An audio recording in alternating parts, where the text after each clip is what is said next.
How exactly do I plan to survive 15 months to become debt free, financially speaking? Because if you watched Monday's budget recap, you'll see that I have already busted my monthly budget. Hi, I'm Josie. I am on a mission to become completely debt free in 15 months using a home equity line of credit.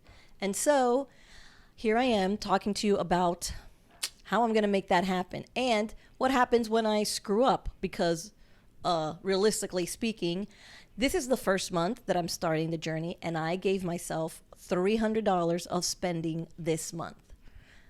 Now, obviously, or not obviously, but just so you know, I do have a buffer. There is money for necessities. There's money for investing. There's even a little money for saving.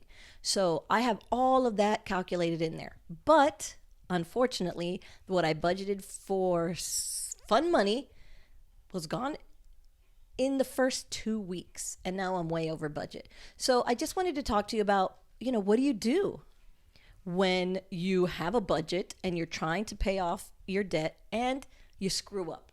It's going to happen to all of us. The first thing I'm going to tell you is don't beat yourself up about it and don't stop. You don't stop just because you messed up. Every new paycheck, every new month is another way to fine tune your budget and to make some changes and to be more realistic. Where would I start for me? First of all, is $300 a month realistic? Was that a realistic amount for the things that I want to do? And I would say that it should be, quite frankly. I need to be better. I need to stop eating out. I must stop eating out because that's the biggest thing that gets my budget screwed up. So the first thing is don't beat yourself up. But then the second thing is analyze the numbers. Are you being unrealistic? Like if you have for food, for groceries, if you have $150 a month because that's just how your budget would make sense, that's not realistic.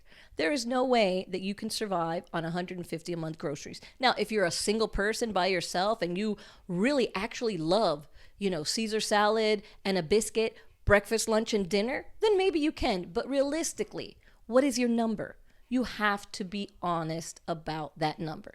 So you don't want to create a budget that's going to make you fail, because when you fail, you're going to feel bad some sort of way, and it might be an excuse to stop. So the second thing that I say is be honest about your numbers. Be very honest. And then when you're honest, $300 a month fun money, then you got to try and really stick to it. And when you don't, why? Why didn't I stick to it? Now you analyze what was going on, what was I feeling, what was I trying to hide or avoid by spending my money on food or on a new pair of shoes or whatever it is that you might bust your budget with.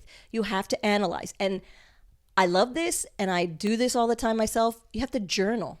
Have you thought about journaling about your money and where you're feeling and how it makes you feel? And do you feel desperate when you don't have it? Do you feel bad when you do have it? What is your money story? What is that? So journal about what you're feeling, what's causing you to spend, why you're spending it, and then understanding where you are, how to move forward from there. What do you do? How do you fix that? How do you work against that? All of that works really great with journaling. And then my last suggestion is you just do not quit. Yes, there's going to be weeks that you fail. Yes, there are going to be whole months that you fail.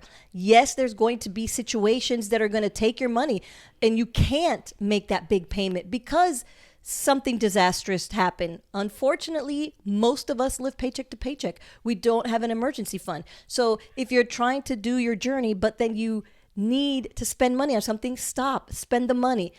You have a plan, pick up the next month. If you can't do it in 15 months and it has to be 16 months, if it can't be 16 months and it has to be 18 months, that's okay. You're moving forward every day, every time, and you're not allowing yourself to quit, to give up.